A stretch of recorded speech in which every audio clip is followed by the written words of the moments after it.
त्यामुळं या मतदारसंघात कुणाला उभं करणार हे जर तुला कळलं नसेल तर तुझ्यासारखा येडा दुनियेत नाही माणूस. तुझ्या बुद्धीची कीव करतो तर जाणारच ना. 8 ऑगस्ट पासून शिवनेरीच्या किल्ल्याच्या पायथ्यापासून आम्ही ही सुरुवात केली आणि महाराष्ट्रामध्ये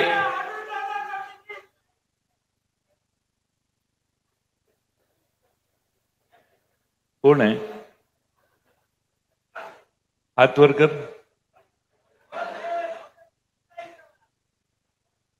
मी भाषण संपवतो, चर्चा करा.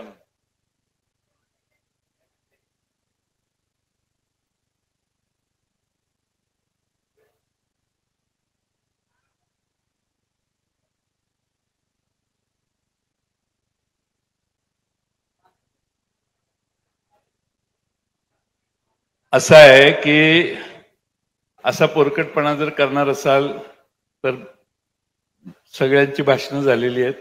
मला काही जास्त इंटरेस्ट नाही. मी पुढची सभा आहे, वेळ वाचवायला मी लगेच जातो. तुम्ही या ठिकाणी गोळा झालात, मगासपासून भाषणं चालू आहेत आणि माझ्या भाषणासाठी एवढ्याचसाठी थांबला असाल. त्याची नावं आधीच घेतलेली आहेत, पण मी जास्त बोलण्याची गरज नाही. एवढाच विषय असेल तर आपण थांबूया, काही घाई नाही मला. महाराष्ट्रात 288 मतदारसंघ आहेत. त्याचं वाटप महाविकास आघाडीचं आमचं चालू आहे.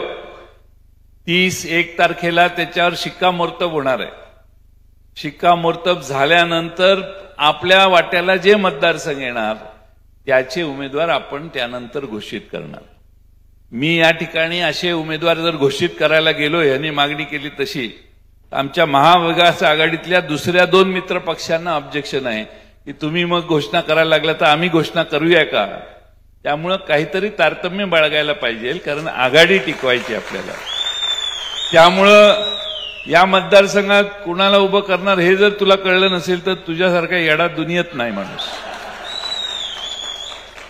तुझ्या बुद्धीची कीव करतो तर जाणारच ना. पण असे समर्थक असले तर आपला प्रॉब्लेम होईल. आपल्याला महाविकास आघाडी टिकवायची आहे. शिवसेना आणि काँग्रेस दोन्ही पक्ष आपल्याला बरोबर घ्यायचे. त्यामुळं त्यांचा सन्मान करत करत आपल्याला ही महाविकास आघाडी चालवायची आहे. म्हणून नाव घेणं आज योग्य नाही. पण महाविकास आघाडीचे निर्णय हे 2-3 तारखेला जातील. आणि दुसरा महत्वाचा प्रॉब्लेम असा आहे की आता श्राद्ध पक्ष आहे.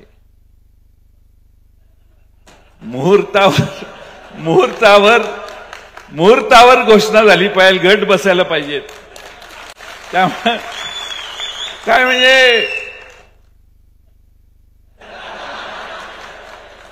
कुठेही मी उमेदवार घोषित केलेला नाही. काल मला चॅनेलवाल्यांनी विचारलं की काँग्रेसचे अध्यक्ष म्हणतात की त्यांनी उमेदवार घोषणा करणं बरोबर नाही. मी कुठंच केलं नाही. एक जामनेरला विधानसभा मतदारसंघ आहे, तिथेही भाषण करताना म्हटलं, एक नवीन ग्रस्त आपल्या तिथले नेते आपल्या पक्षात आलेले आहेत भाजपमधून, त्यांचे मी नाव नाही जाहीर केलं. मी फक्त भाषणात सांगितलं मी त्यांच्या हातात तुतारी दिलेली आहे. नाव जाहीर नाही केलेलं, कारण करू शकत नाही. आणि त्यामुळं आपण मोठ्या संख्येने इथं आला. पवार साहेबांची देखील इथंच मोठी सभा तुम्ही सगळ्यांनी घेतली. एवढ्या मोठ्या प्रमाणामध्ये लोक राष्ट्रवादी शरदचंद्र पवार पक्षाला पवार साहेबांच्या पुण्याईनं, स्वर्गीय अशोकराव भांगरे साहेबांच्या प्रयत्नातनं, तुम्हा सगळ्यांच्या साह्यातनं आज सहकार्य करताय.